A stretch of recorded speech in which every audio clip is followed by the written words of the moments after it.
Hello guys, good morning guys. Natay gi troubleshoot nga Daikin super inverter. Ang error niya guys is U4. So kanang U4 communication error na siya gikan sa outdoor paingon sa indoor. So akong gitanaw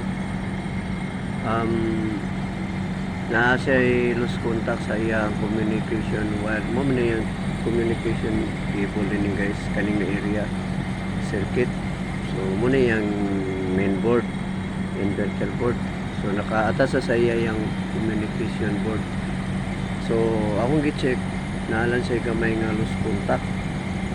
So ako sang gilimpyuhan ako yung board kunya pati po dun sa indoor ako kung gi-check up.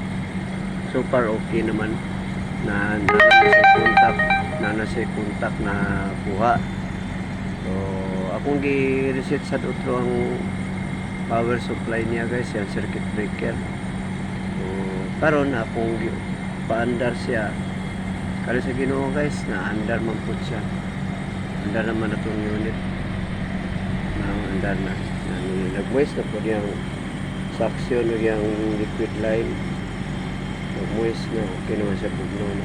So, ato lang yapon ni siya obserbahan lang nato kay kung sa pag-iyahang nayon tao ka ng mahura to ay problema guys.